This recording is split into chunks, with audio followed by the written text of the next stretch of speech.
like each other. Most of the time they were at war with each other. And therefore you could not unify them. However, in spite of their lack of unity, they were able to form a common culture. And the common culture is what the Western world calls the Hellenistic culture or the Greek culture. And I'd like to spend a few minutes describing that culture because you will see immediately why it appeals to the Jews. The Gemara says, a very interesting Gemara, the Gemara says, where did the study of philosophy in the world begin? You know, philosophy is to try and explain life logically. That's an overstatement, but that basically is what philosophy is about. So you know the rule that philosophy is like sleeping in a bed with a blanket that is a little too short. So something is always sticking out.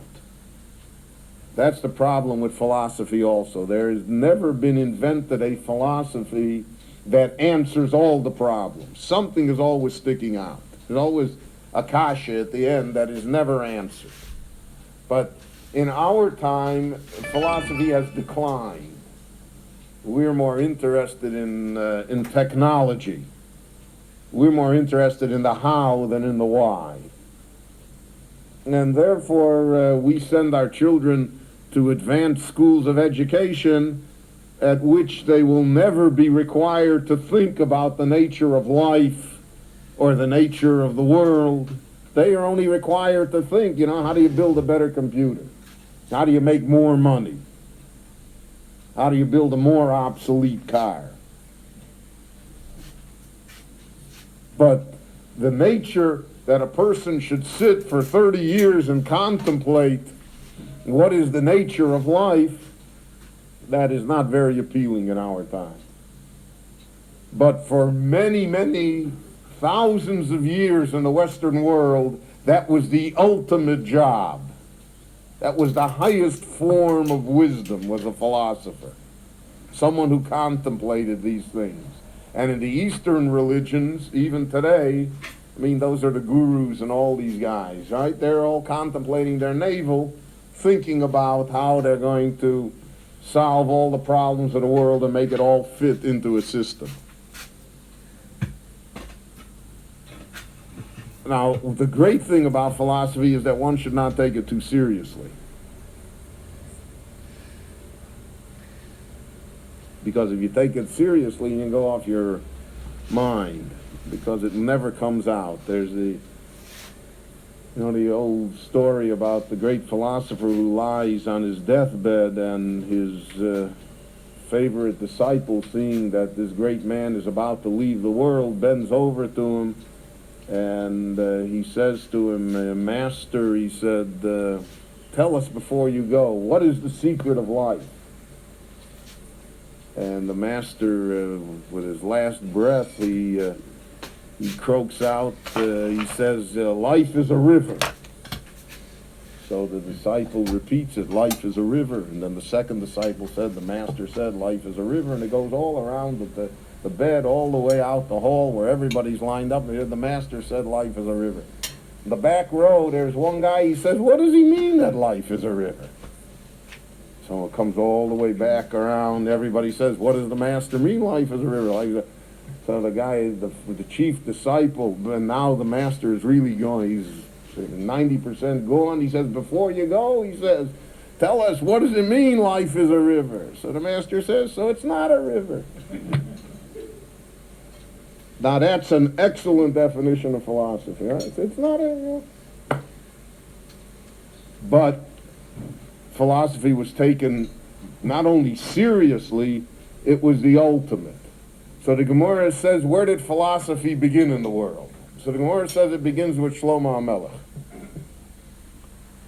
King Solomon is the father of philosophy, at least in the Western world. And those who read the book of Koheles see in it that what the Gemara meant, because the book of Koheles really examines all of the possible philosophic answers that exist in the world, and he does away with all of them. In effect, he shows you where the blanket is too short, why this doesn't work and that doesn't work. And because of that, the book has a certain cynicism to it, because it shows the impotence of man. That here you have the wisest of all men, and he's figured everything out, but it's not, doesn't add up.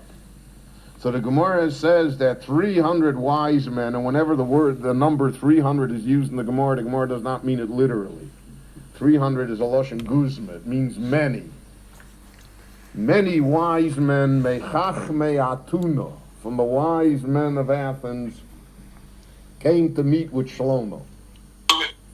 And Shlomo is the one who put the bug of philosophy into them.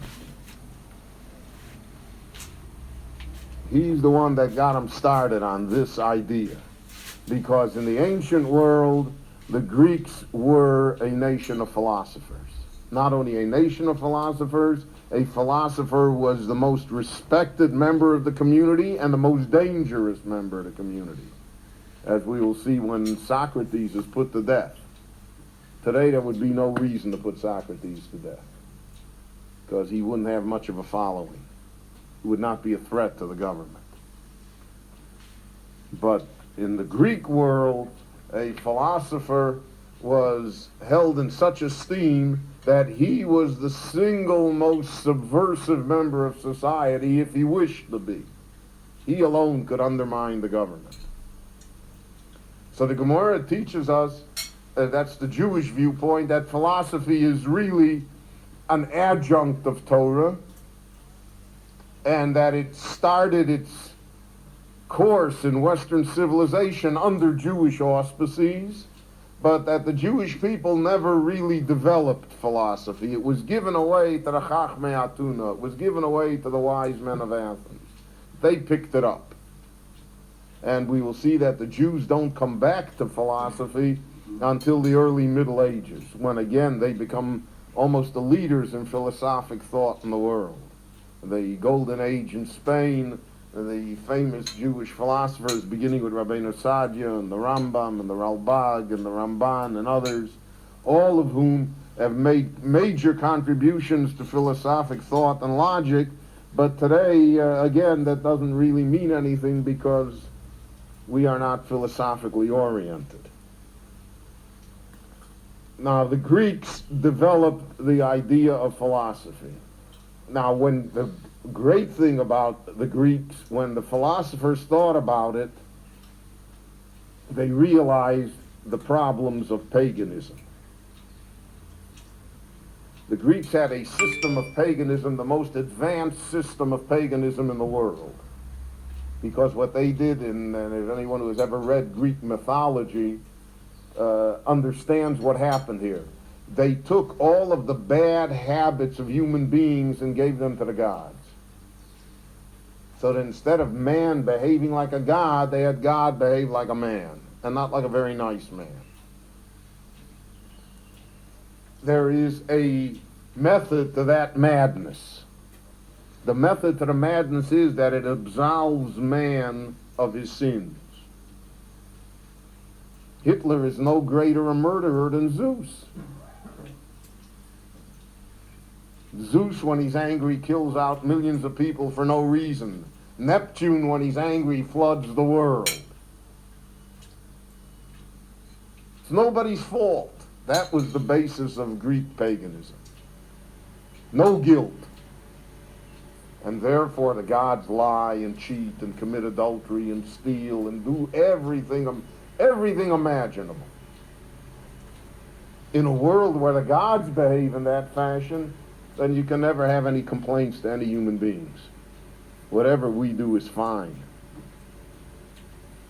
And therefore, the Greeks were never burdened by guilty consciences. And as a people, as a culture, they never were sad, because they didn't have anything to be sad about. They never had the burden of conscience, which not only the Jewish people have, but even the early pagans had. And the Greeks therefore exalted joy, song, dance, the arts, the theater, which is to a great extent the Greek invention.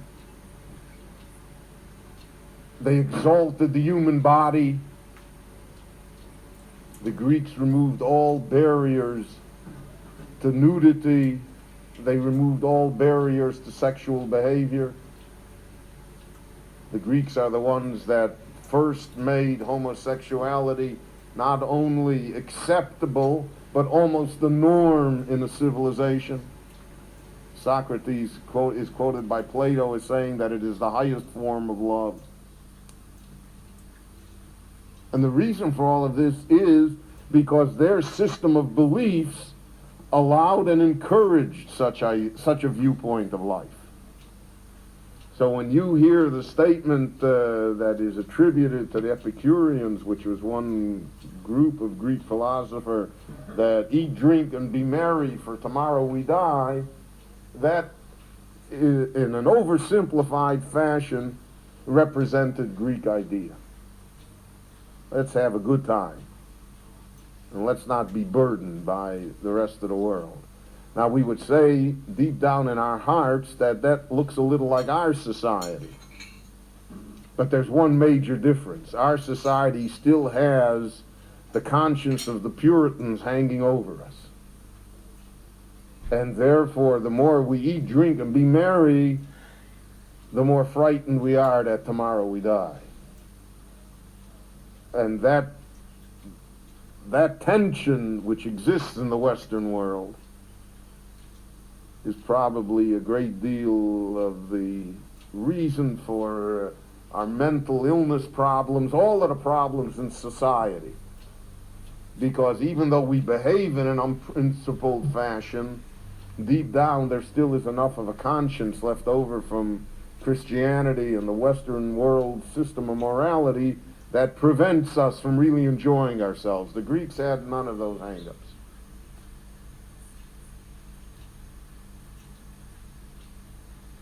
And if you'll think about it, that can be a very appealing type of philosophy. That can be a very appealing type of life.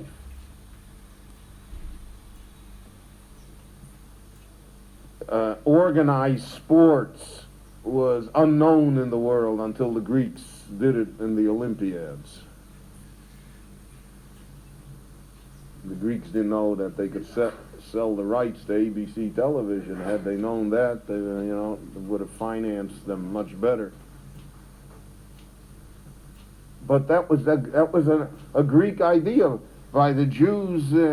Sports, you don't find any sports. Was never part of the culture. By the Greeks, it was an important part of the culture. Architecture. The Greeks went wild over architecture. They built the most magnificent buildings. They experimented. The Greeks were the ones that developed mathematics and especially geometry, because in their engineering for architecture, they figured out new forms, how to support things, how to hold things, so that they made the temples and the buildings of all other cultures look puny and ugly in comparison. So, and we all know that Jews like nice buildings. Whether there's any reason for them to have it or not is really secondary, huh? That's right. I mean, only Jews would hire, Frank Lloyd Wright should build a temple. When there are 3 of them in the United States, I think they were built by Frank Lloyd Wright. But that's an expression of the desire to have something special, something nice. And anyone who has seen the ruins of the Parthenon know that it was nice. The